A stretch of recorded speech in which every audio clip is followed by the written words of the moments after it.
Hi, friends. This reflection is for the 28th Sunday of Ordinary Time.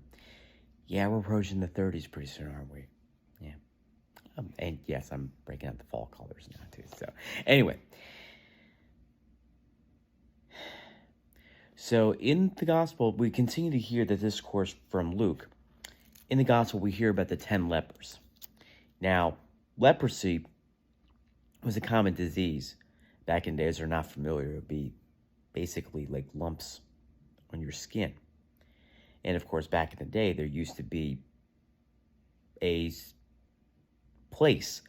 If you had leprosy, you pretty much were going to be going to like this region over here with people with the same diseases. Just keep in mind, there weren't vaccines, pills, or anything of that nature that could have healed people who had this disease, right?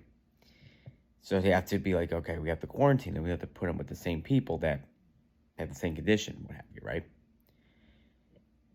In the Gospel of Luke, Jesus purchased a village, and 10 people who had leprosy approach him, and they ask for his mercy. And then Jesus tells them to go to the priest. Of the 10, only one went to Christ. And Christ acknowledged the fact that the faith of that foreigner was saved him from that disease. I think if we can understand something is that there is the theme of gratitude and thanksgiving. And we hear this. He heeds to the people who cry out with pity. St. Paul reminds us, if we deny him, he will deny us. I think if there's something that we must understand is that we must acknowledge everything that Christ has done for us. Because if we don't, we're in serious trouble. You see, friends, in what we see in the readings here is that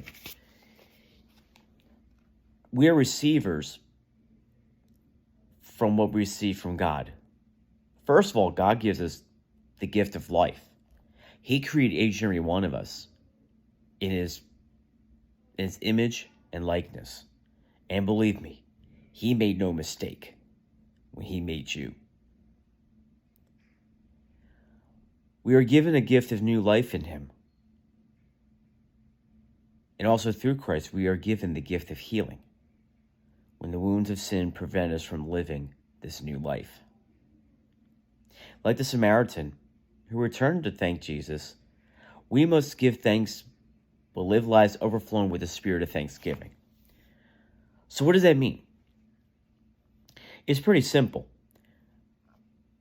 I remember I used to teach for a while, and one time a principal had to step in because of a growing number of students that were out of line, especially with teachers.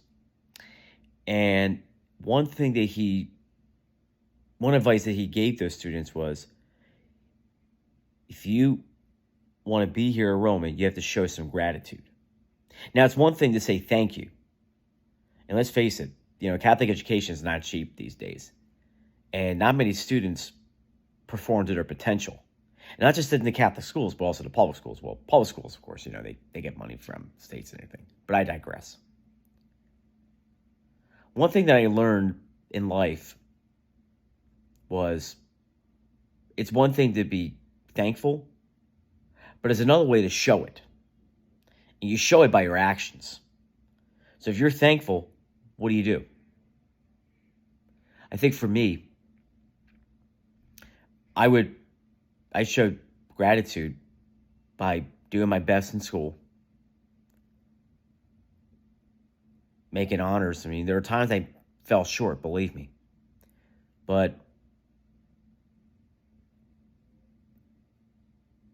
what you could do is excel in every opportunity you are given. Psalm 92 puts it well. It is good to give thanks to the Lord, to make music to your name, O Most High. to proclaim your love in the morning and your truth in the watches of the night. Your deeds, O Lord, have made me glad. For the work of your hands I shout with joy.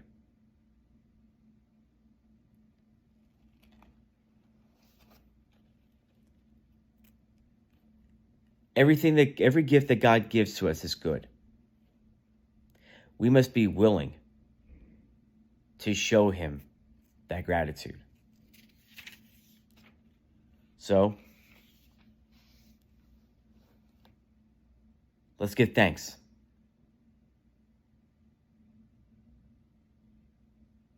With our attitude.